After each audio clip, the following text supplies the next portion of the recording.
Something fuck your back. I don't know how long it been, but I wish I'd get to talk to someone. But smoke some weed for a day and watch YouTube. We hope you brought your swimsuit, because level 7 is considerably more, well, let's say, immersive than the previous levels. And we mean that in the entirely literal sense. If you happen to suffer from thalassophobia, I'm afraid you're about to have a truly terrible time. But really, given the near infinite number of backrooms levels out there, there's going to be at least one or two that are perfectly tailored to your specific personal phobias. Oh, doesn't it feel wonderful to be represented? Welcome to level 7, Landlubber. First things first, though, as soon as you enter level 7, you pop out into the entrance room. This is about as typical as things get here, so do take the time to drink it all in and appreciate the familiarity before we send you into the madness that lurks beyond the walls. This room doesn't seem that odd, by backroom standards at least. There's a large bookcase against the left wall, filled with a variety of bizarre, unknown books you've never heard of before. Not that you were ever the bookish type out there, but that's not the only furniture in the room. You've also got a small coffee table, a chair, a fluorescent light overhead, and a number of other miscellaneous pieces. There are also some items that other prior explorers have left behind, perhaps to make what follows a little easier. A cursory check with the ruler you brought with you, thankfully, proves that this puddle really is just a regular puddle.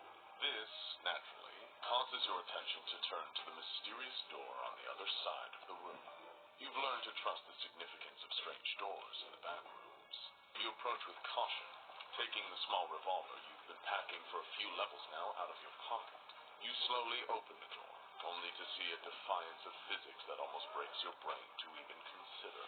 It's as though you're looking down on an ocean, perhaps 5 meters from you. Somehow, the wall that seems like a sidewall here is the ceiling to the ocean below. Talk about trippy.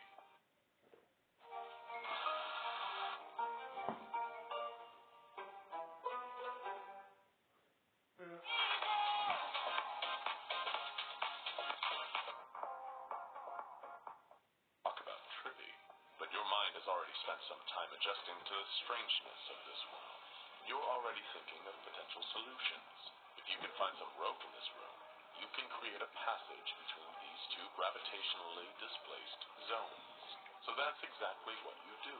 You find a rope, anchor it to one of the larger pieces of furniture in the room, and drop the other half down towards the ocean. Brilliant move, explorer. Next, you consider the need for a vessel. Perhaps you can create a makeshift raft out of items in the room. How clever, you think to yourself. I'm really getting a handle on this whole thing at long last. You decide to pour the books out of the bookcase and use the other items around the room to modify it into a makeshift raft. You also stock your backpack with a rebreather and various oxygen tanks. With all this and the supplies you already have, crossing the ocean should be a piece of cake. You throw your makeshift raft down into the depths and rappel down the rope towards it, feeling like some classic adventure hero. Soon enough, you're sailing smoothly across what feels like an infinite expanse of dark, rolling water. You feel like you're at Point Nemo, the part of Earth's ocean that is further from any point of land on the planet. Even with all your supplies, there would come a point when thirst and hunger would drive you mad, all the way to the grave. But hopefully, you tell yourself, you'll find something resembling civilization, or at least whatever passes for it in the backrooms before then. You notice there's no sky up above, just an endless concrete ceiling 5 meters above you. And despite the lack of light sources, everything seems to have at least a dim glow down here. You sail for a while, remembering how much you enjoyed learning about seafaring pirates as a kid. You're just living the dream out here, aren't you? You turn your eyes downwards into the black depths of the mysterious ocean and notice something a little strange. You can't see any fish, literally any of any variety. It's like the ocean itself is just dead. Something you've learned about the backrooms is that oftentimes the absence of entities can be just as anxiety-inducing as their overt presence. Certain frightening questions begin to plague your mind, like, were there never other creatures down there? Or worse, did someone else down there kill them? Your frightening existential musings are interrupted by a sudden act of shocking violence. A spear suddenly protrudes from the bottom of your raft. Its tip appears to be some creature's fang. sharpened to an even deadlier point. There's something uniquely terrifying about this. Up until now, you haven't encountered an aggressive backrooms entity that was capable of using tools and weapons. Things just went up a level in danger. But you can't really concern yourself with the wider implications of this act when something underwater is still trying to smite you. The spear comes up through the floor of the raft again and again. You're lucky that you're able to dodge each strike, but that doesn't stop water from flooding into the raft, quickly causing it to sink. The spear comes up through the ground again, and you fall backwards off the boat, into the water. You scramble to put on the rebreather as the icy cold of the water steals your last gasp. As your eyes adjust, you see the monster destroying your beautiful raft. You learn later that people call this creature Tiny. It's a terrifyingly fast and aggressive humanoid fisherman that rules the upper echelons of the ocean here on level 7. It's almost difficult to make him out through the water, but you can clearly see spots of bioluminescence on his lithe, athletic body. It's difficult to tell where Tiny's body ends and the twisted hide of another aquatic creature he's wearing begins. You're just immensely thankful he hasn't seemed to notice you. Instead, he's stabbing away at your sinking raft. His voice carries on out of him in a whirling psychic vibration, a telepathic war cry of dominance and supremacy. He yells, "Another week felled by the master of the black waters. What a pathetic disappointment." You remain completely still, sucking in the stale oxygen of the rebreather as Tiny finishes tearing the raft apart and swims off in another direction. Your silence has saved your life in this moment, because Tiny has the ability to detect sounds from miles away if they're loud enough, and trace them immediately to their source. If you'd panicked and thrashed around, you would have taken a spear right through the face, which seriously would have impeded your ability to adventure through the backrooms. But even with Tiny gone, you're still in the middle of an alien ocean without a paddle. You take a deep breath and try to channel your years of Bank Subnautica. Perhaps you begin to think the only way out of this hell is down. That's certainly been the case in other backrooms levels, so why wouldn't it be the case here? All you need to do is steel yourself and begin your dive.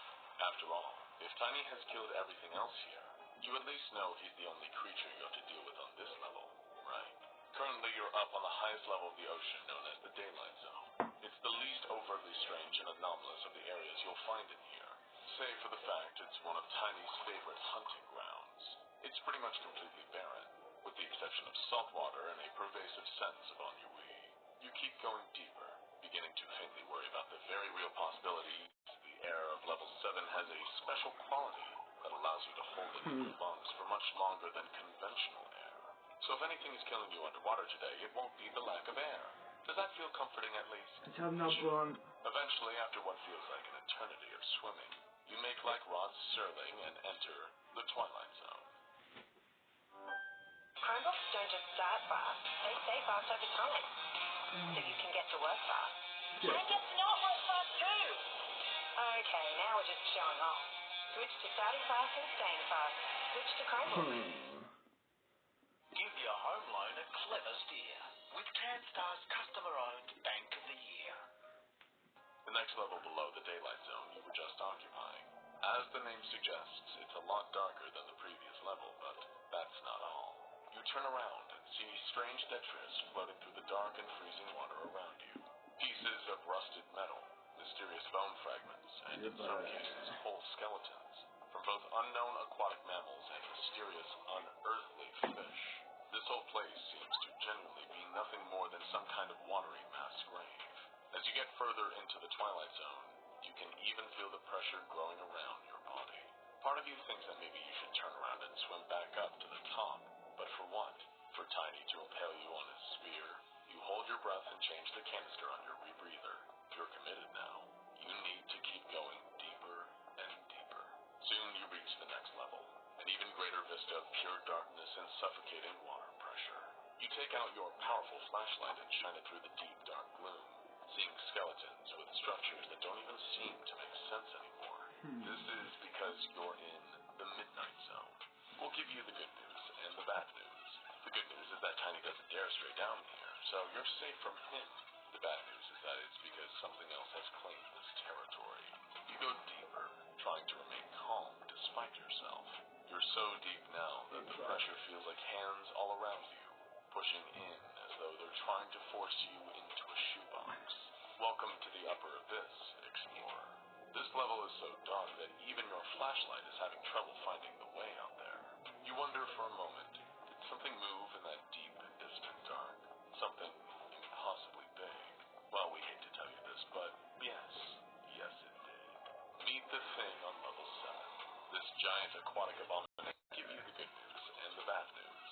The good news is that Tiny doesn't dare stray down here, so you're safe from him. The bad news is that it's because something else has claimed this territory. You go deeper, trying to remain calm despite yourself.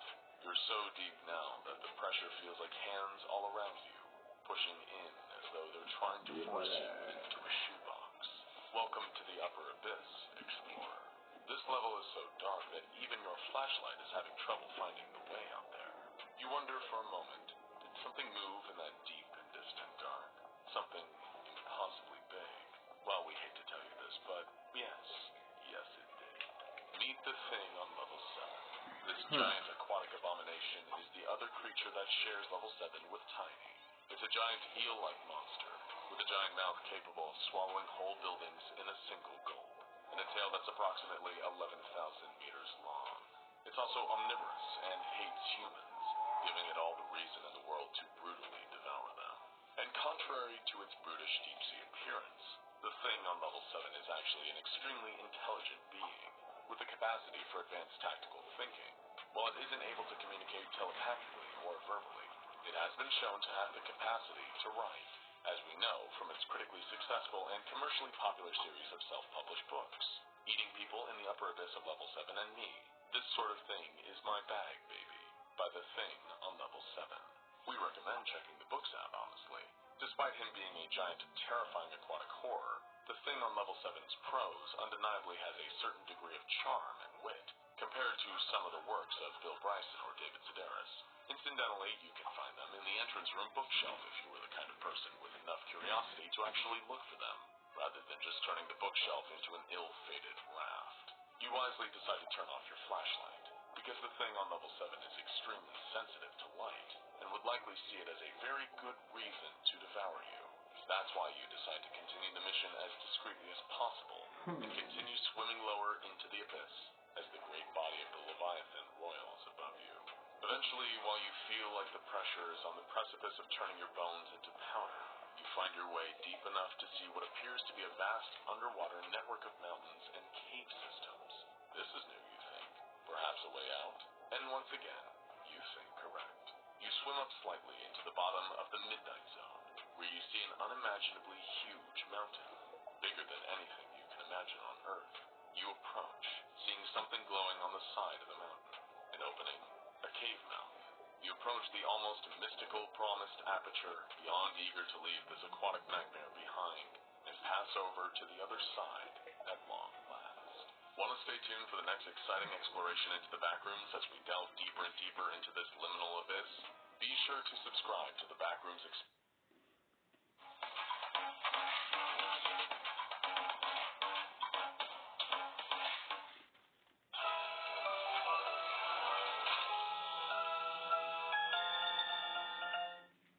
Welcome back, explorer.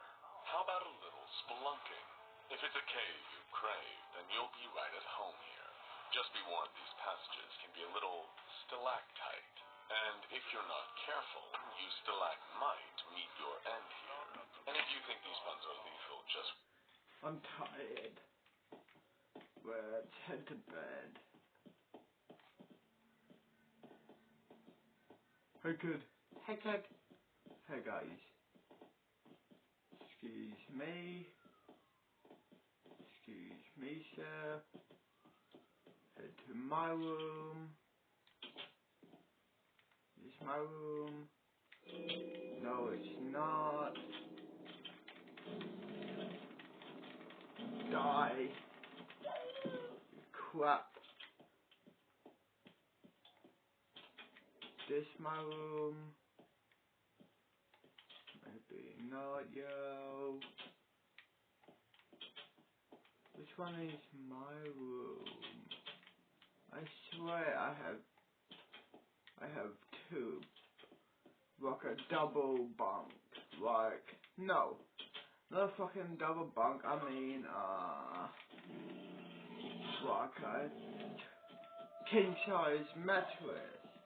You know what I fucking mean. In here, was it? Was it here? Nothing there, yo. Here. I think I looked everywhere. So maybe that was, yeah. This is my room. Hit the bed.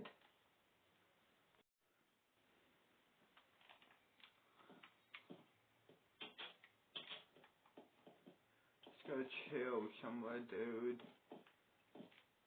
Let's go chill. In here in the storage area. Smoke some weed. You know, the usual shit. Press play. Wait until you see some of the truly horrific creatures lurking in and around the How cabins blunt you're about to for the witness day. your life traversing. Or whatever it Welcome is. to You know what I Level 8. mean. We hope you brought spare batteries for your flashlight. That's because this level is an incredibly complex and treacherous series of caves, caverns, and tunnels leading off into infinity.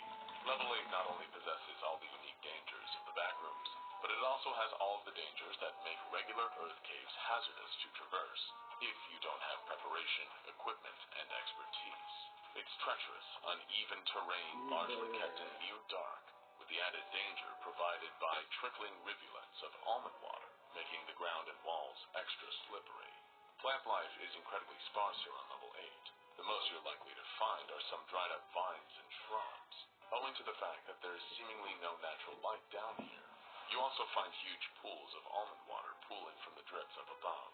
But unless you're Hank Schrader, you're unlikely to enjoy these pools, because they're also full of minerals, many of which have reached toxic levels of buildup. There are also other pools on this level filled with viscous, dark, tar-like fluid, and if that wasn't enough to make you want to stay away from them, we'd also like to formally advise you not to take a dip. Explorers report that stepping into these pools will result in a huge number of horrifying, grasping human hands popping up, grabbing you, and dragging you into the suffocating depths. So, stay clear of those, please. The major explorers group has opened up some safe routes for explorers to traverse, but given the infinite nature of each backroom's level, your chances of actually finding one of these routes is, sadly, incredibly unlikely. Bummer, right? And if your extensive history of gaming in your previous life taught you anything, it's that bad things lurk in the dark, slimy innards of caves. And you saw the descent. So your fully expanding legions of pale, flesh-eating bad people be on your ass before you know it. But that would be a pleasant vacation from the things you're actually likely to run into down here. Level 8 has more hostile entities hanging around than you can shake a stick at, even by backroom standards. And one echo tumbling through the darkness of the caves could tell them all exactly where to find you. That's why in this episode, while you're fumbling around in a cave trying not to get killed, eaten, or worse, we're going to give you a rundown of the many beasts you might run into. We'll skip the ones you've already encountered and learned to deal with on previous levels of the backrooms. Because, of course, smilers, crawlers, skin stealers, hounds, clumps, death moths, death rats, and wretched are common here, and instead show you some of the new entities you really should be worrying about right now. First up, you better keep an eye on the walls, in case you fall victim to the deceitful violence of the camo crawlers. These are large humanoid monsters with 4 powerful arms, pincer-like mandibles similar to an insect, grayish-brown skin, in their default state at least, and large, milky white eyes. This is because, like a lot of creatures you are liable to find inside of a cave, they're blind, and instead locate their victims through powerful hearing and echolocation. But unlike, say, a bat, the camo crawlers don't actively hunt their victims. Instead, they change their skin color to match their surrounding environment, waiting for the perfect moment to strike. Next comes a considerably more ethereal creature known as a transporter, or in some cases, a grabber. And sadly, we don't mean Jason Statham or Ethan Hawke will run into the backrooms. Sorry. These are actually floating legless shadow people that roam the backrooms more and more frequently the further you go down. For reasons unknown, they have a tendency to appear at T-junctions and passageways. If you don't turn tail and run in enough passages around you turn into walls, blocking off your escape. At that point, they'll float towards you and grab your shoulders. At this point, one of two things will happen. If you're unlucky, you may just die right there on the spot. If you are ostensibly luckier, you'll be thrown into some other level of the backrooms, where all you can do is hope that you'll be a little safer here. Really, it's best to just avoid the transporter altogether. Speaking of entities that you do well to avoid at all costs, meet the Paralees, some of the most invasive horrors that the backrooms have to offer. These psychic parasites resemble incredibly small garter snakes, which may appear harmless at first, but if they can get close to you, you're in for a horrifying fate. Finally, a transaction account with a rewarding rate. It's easy to say, I bank with Macquarie.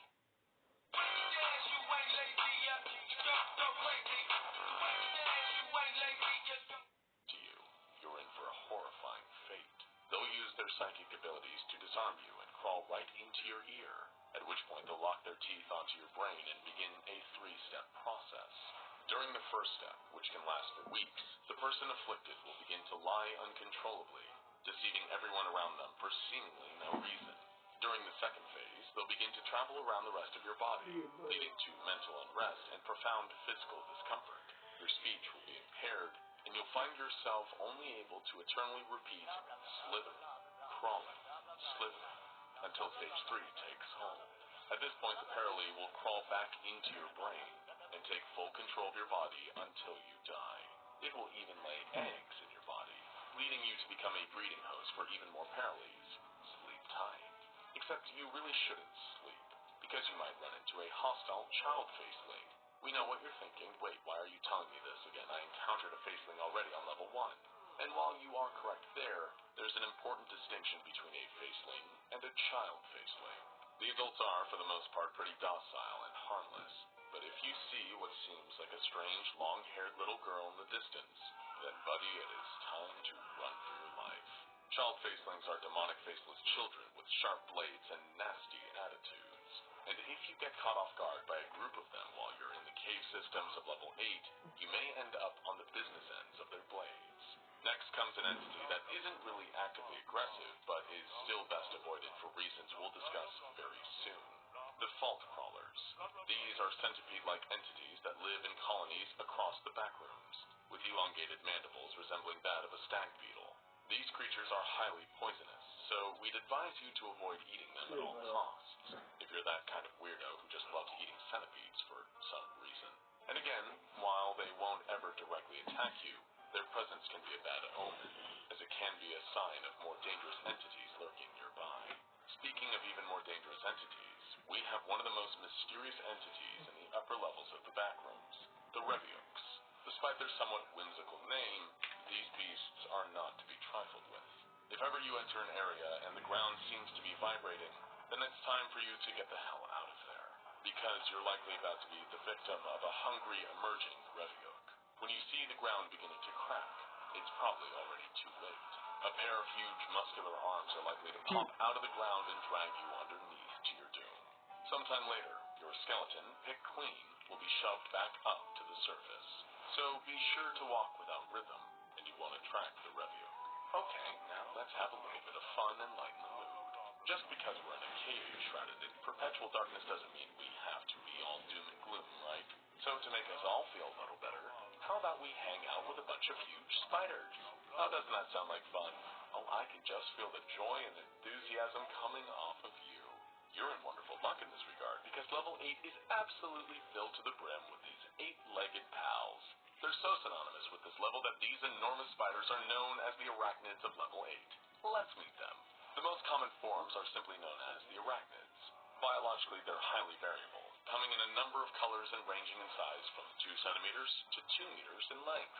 If you're lucky and you stay out of their way, you might avoid one of their highly venomous bites. The mother of all these spiders is known as the queen spider, who is massive in size and will absolutely tower over most human beings who dare step into her domain, at 7 to 10 meters in length. It probably goes without saying, she's best avoided, right? And then there's the third variety of spider lurking on level 8, eager to menace anyone or anything that invades their personal space. the Frankenspiders. Now there's a name that just warms your heart and fills you with absolute comfort and tranquility. These are the friends that just won't go away because, for mysterious reasons, the Frankenspiders have unparalleled regenerative abilities, which keeps them from ever being permanently killed by an explorer or one of the other entities lurking in the backrooms. We recommend keeping a flashlight handy, because light can act as a deterrent against the arachnids of level 8, and almond water can work wonders in helping to treat the venom of spider bites when applied topically.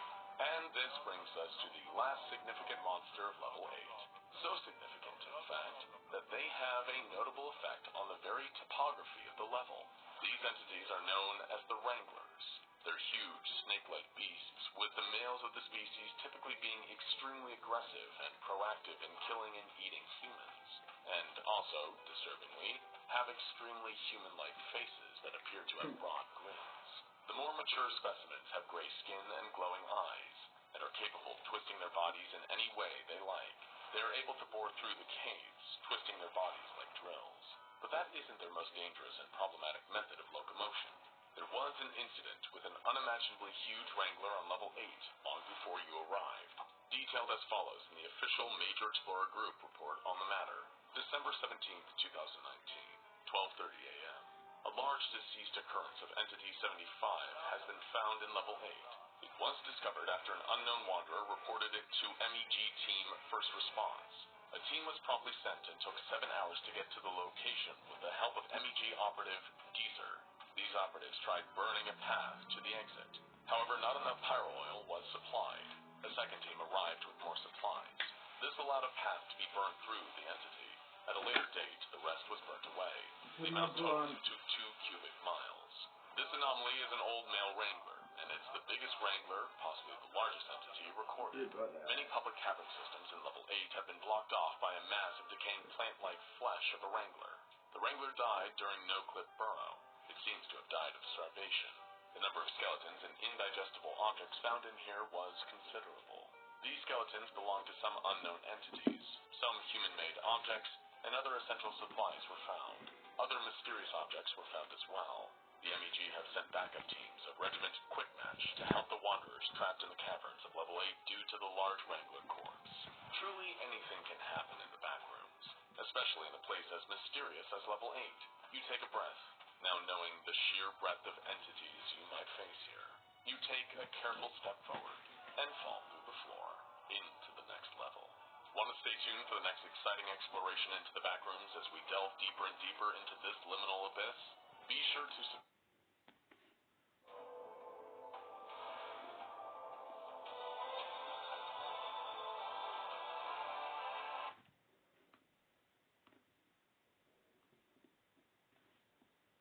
Fuck off.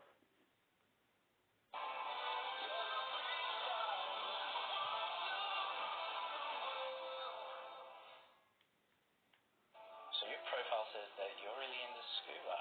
Yeah, sorry. Who's that? Oh, that's Mother.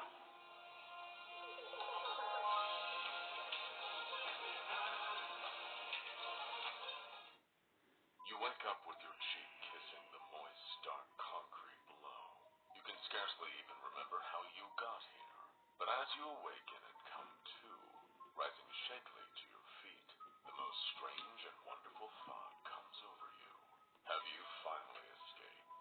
Because the locale that surrounds you isn't an endless office or an underground industrial hell, nor a haunted hotel or a vast, terrifying ocean.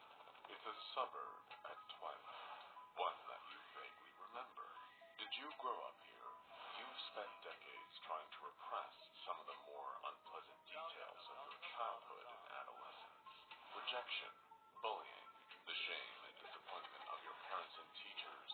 So the background of all these censored scenes seems oddly blurred. You breathe in the cool night air. It feels fresh. It feels real. Can it be true that after all the fear and suffering, all the lessons to make you appreciate what little you had in your native reality, the backrooms have spit you back out into it? It is possible, but you need more data to confirm or deny either way. You begin wandering the dark and desolate streets. It feels familiar, of course, but something feels off. Something There seems to be no cars, not even parked in the driveways of the many middle-class houses and cheap-looking McMansions. Though you reassure yourself that plenty of people in the suburbs have garages, which could explain why there aren't any visible cars. And who's driving through the suburbs at night, anyway? The streetlights are sparse and dim, barely cutting through the gloom, but considering the truly supernatural darkness you've experienced before, your eyes are quick to adjust. A cool mist hangs in the air, caressing your skin. You're hopeful, but not stupid. You're always on the lookout for new entities hiding around every corner, even if you want to believe you've finally escaped the backrooms. You've been through too much to be a fool anymore. Tired of ambiguity, you decide it's time to take a more direct approach. You approach the nearest house and knock on the front door. If you've escaped and you wake the people up inside, they'll probably think you're a huge jerk, but it's at least the most direct way to answer your burning question. But there is no answer. You knock again, a little harder this time. Nothing. You can feel your heart rate beginning to quicken. Perhaps one more knock. Maybe they're heavy sleepers, right? That could always be the case. You rap your knuckles against the door. Knock, knock, knock. To your surprise, it just swings open, revealing a dark hallway within. Almost automatically, you step inside, wanting to at least know what's happening here. Curiosity killed the cat, but satisfaction brought it back. But in this case, the more you find out about this strange situation you've walked into, the more unnerved you feel. You notice that all the photo frames in the house are empty or oddly blurred, like you're in a display house. You try the light switch. Nothing. The power must be out. All the evidence is mounting that something isn't right here. You pull out your flashlight to aid in the search. The house is eerily empty. Something is so wrong here. There are seemingly no signs of human habitation in here. None at all. This place is dead. Eventually you find yourself in what you assume must be the master bedroom. Strangely, you see that the bed is a mess in here, implying that perhaps someone had slept here not too long ago. That's a good sign, right? You then notice a written note on a large, heavy cabinet to your left. You pick up the note. The top of it reads, "I fell through the floor. I sunk down and landed in an unfamiliar place. There were no spiders, but still I felt like I was being watched. Around me there was a street, houses and dead trees everywhere. My head felt and still feels fuzzy, like TV static in my brain. I lost consciousness, but apparently had an outburst. According to Centurion, I was talking about death, pain, weakness, all kinds of awful things. Level 9 is level 6 on crack. I can tell there are going to be things, but the effects on your mind are bad, almost as bad as level 6. Well, there goes your route of escape. Welcome back, Explorer. Surely you didn't think it'd be that easy, did you? Truth be told, kid, we're just getting started. So you better buckle in and enjoy the ride as best you can. This is level 9, the suburbs. Doesn't it just feel so homely? Suburbia, you're not alone. The lights are on, but no one's home. Well, the lights aren't on, but the point still stands. You're stuck in the back rooms, and if that note is to be believed, there are entities on this level who will want to keep you company. We probably don't need to tell you that these entities are best avoided. But lucky for you, there is one more paragraph on that note. It reads, "But hey, it's not all doom and gloom. I think it's already too late for me, but I've left you with a parting gift. It's called a pocket, the weird little piece of jewelry next to the note." You take another look at the cabinet. There's a strange silver brooch with a glowing stone embedded in the center.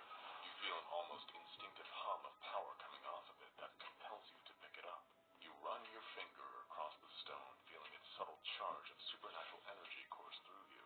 What is this strange little charm? You continue reading the note.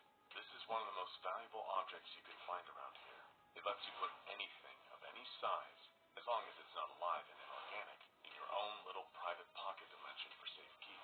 Word to the wise, if you put anything particularly large or heavy in there, don't re-manifest it above your own head. Though if you've made it this far, I hope you're not that stupid. Good luck, fellow explorer. I hope you get out. It feels like a prank, more bizarre trickery, until you decide to test it out by touching the pocket to the cabinet, causing the whole thing to immediately disappear. Even after all the blatantly supernatural things You're capable of doing actual magic here. There's no denying that's incredibly cool. Well, if this is just another backrooms level, then the same rules apply. You need to get out of here and find your way to the next one before you lose your mind or get eaten, or worse, by some kind of horrific nightmare beast. From where you're standing, there's really no time to waste. You make your way back outside onto the dark, cold streets. The concrete below is cracked and worn with dry brown leaves scattered across it. It somehow simultaneously feels like this suburb is 100 years old and built fresh last week. Such is the unsettling effect of the backrooms. As you begin traversing the dark, damp asphalt roads, you run into the last thing you expect, a group of human beings. They seem tired and dirty, bunched into a tight formation with oddly hollow, vacant eyes. You approach them, hoping to share some information you found about the level and maybe trade some vital supplies. The closer you get, the more you seem to realize that this is not going to happen. The man at the front of the group turns to you as you approach and says, "Have you heard the good word?" You reply that no.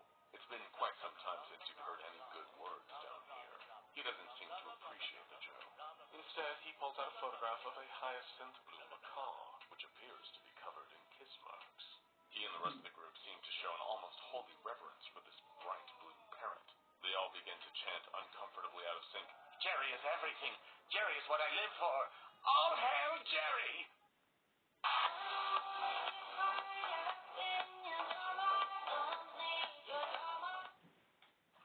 Well, a proper tackle box ensures your rod and reels stay untangled.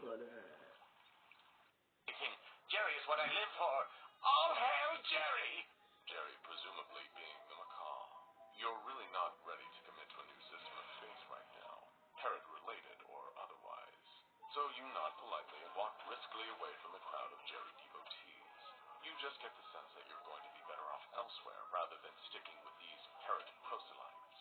As you keep walking, you try to take in deep lungfuls of that cool night air and regulate the pace of your breathing. You remember what it said in that note you read earlier.